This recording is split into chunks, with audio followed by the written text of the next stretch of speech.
And by the way, I'm a real estate agent, and I have this VIP group that I communicate with regularly and provide cool information, free coupons, invite to free events. Would you like to be part of this VIP group? Yeah.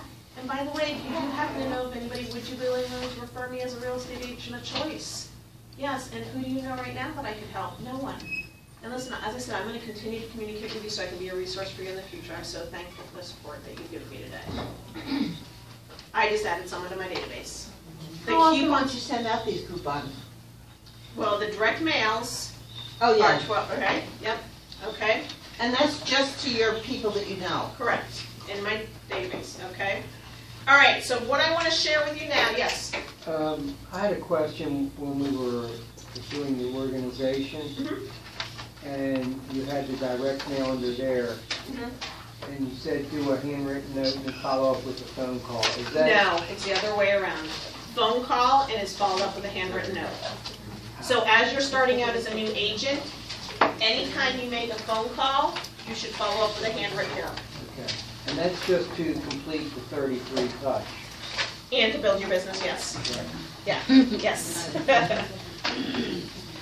Okay.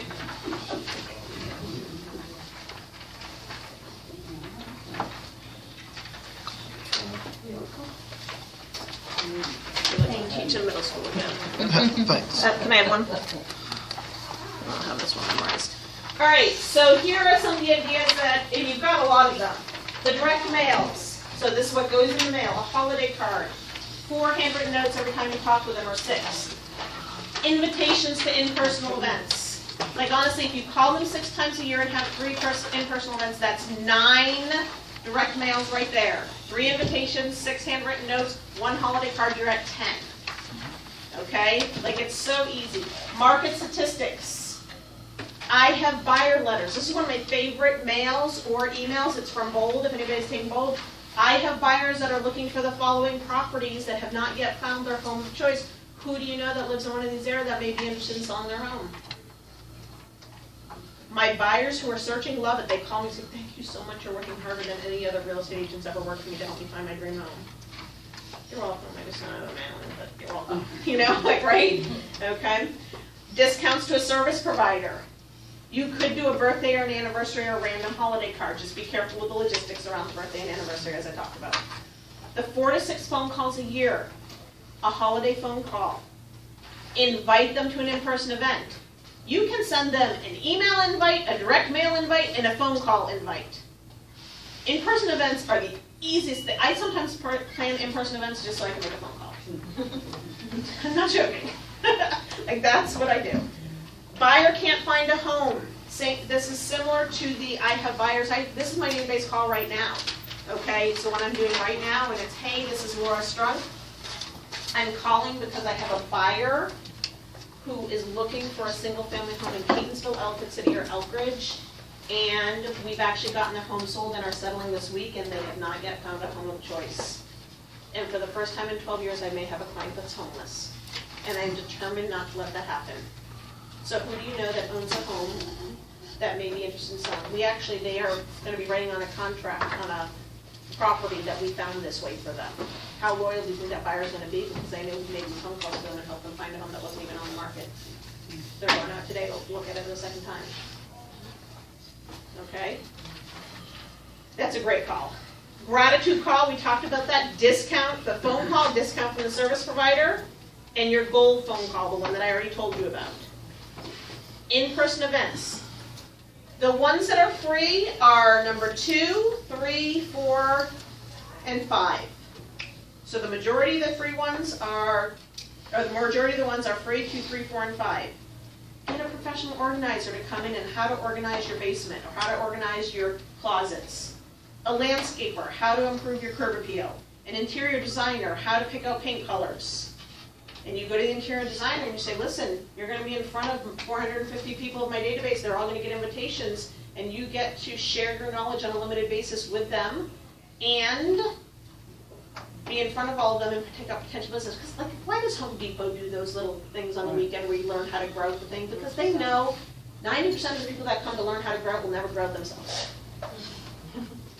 Correct? Right?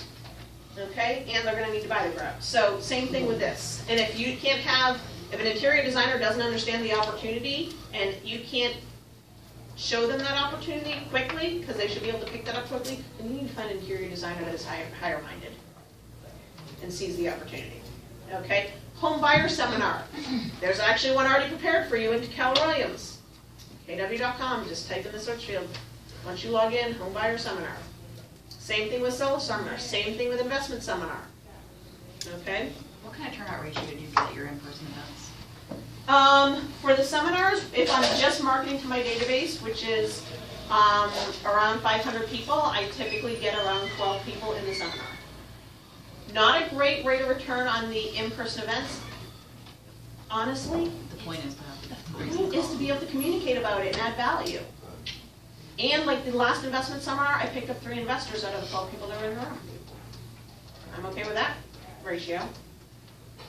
Okay, so, now, you can do it, you can go big on these seminars and pay money, and they're extremely effective. I know, Will, you have a system, you got, 300 people in your buyer seminar one time? Yep. Yeah, so you can do that when you have the revenue. Red light, green light with Keller Williams. If you don't have the money, you do it without paying money. If you have the money, then you can start paying for things like that. Okay? So these can all be free. Now, some of the other ones are cost items. Partner up with business-to-business partners and split the costs. I do a shred day every single year and I only spend $50 on it. I get 8 to 10 other professionals. We all split the costs. I know a shred day, it sounds like, why would anybody come to a shred day? Like that's, people call me, when's your shred day? I'm like, what, are you crazy? Why are you coming to a shred day? I still don't get it, okay? But we have a shred day. We call everybody in our database. All the business professionals are calling everybody in their database, and when their database shows up, guess what's happening? What? I'm lead generating to them. By the way, I'm a real estate agent, and I love to continue to communicate with people, and I have a VIP group where you just go into the script. Okay? Get people added into my database. Okay? Split the costs. Pumpkin or Thanksgiving pie giveaway. This is the biggest ticket item I do every year. So every Thanksgiving, I give out a free pie to every single person in my database who wants one. Okay, the pies get delivered to my market center. They have to come and pick it up the Tuesday before Thanksgiving. And it's my way of giving gratitude. Okay, that's why I don't have any problem doing that cold call in January and February. Because I offered them a free pie. I gave a gratitude call, sent them a holiday card, gave a nice holiday message, and now I'm asking how many people can you commit to this year to refer me business. Okay, I'm like, you did see the pie invite, didn't you? No, I didn't say that. Right? No, I didn't. And people are like, oh my gosh, they talk about pies all year long. Okay? Where do you get the pies from? I get them in Catonsville at Sugar Bakers, which is a bakery, and they're delicious pies. And roughly how many do you get? Last year, I passed out 81 pie, or we had 81 pie pickups. Do they reserve them? How much are they? Yeah, so they reserve, they have to RSVP ahead of time, they have to select their pie. They're from $12 to $15, depending on which type of pie they pick. Now these are your preferred That's clients. about $1,500. Correct. That's the same. Did I do this when I first started out? No, I would do all the free ones. It's because my business is at the level it is that I do this now. Okay, you just have to You gotta work up to it. Correct. Right. Yes, okay. They I get did not chips give up from pies. business. So they need to.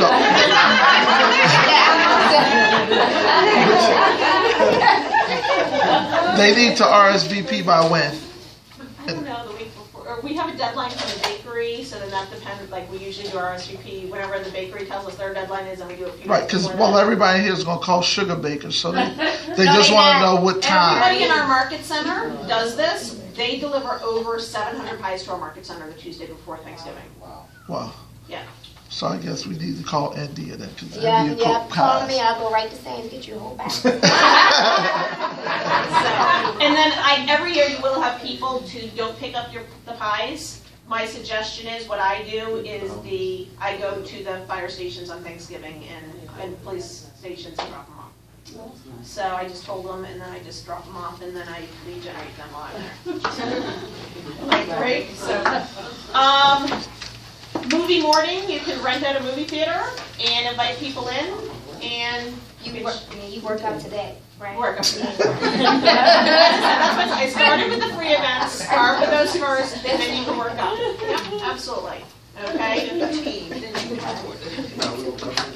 Now, let me ask this question, we're gonna wrap up here real quick. Does this seem like an easier system than what you had thought was before? Does this break it down into an I easy did not system? even reinvent the wheel last week. No, you did not. Claire went to work. Was this helpful? Yes. Okay, good, good. Any other questions that I can answer for you before you leave? When you have a couple, are you putting them in as two separate people and you're doing 33 to each one of them? Yeah, and when I call, I use an auto dialer when I call now, so it calls for me and, I answer. And the funny thing with an auto dialer is like literally, I may have a husband and wife and I call the husband and they're like, oh, let me put you on speakerphone. And then the next fourth number is the wife and they're like, you just called me. And I'm like, oh, I know, I just didn't want you to feel like you were forgotten that I just only called your husband's number. I didn't want you to think anything funky was going on. Like, I'll just make a joke so. The what? It's a land voice. But it's a paid thing. Once again. Thank you.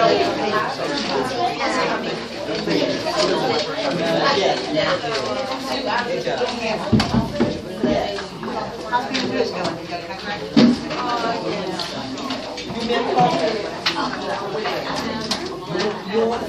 I don't, that's what I like about it. That's why, I gotta roll out of here.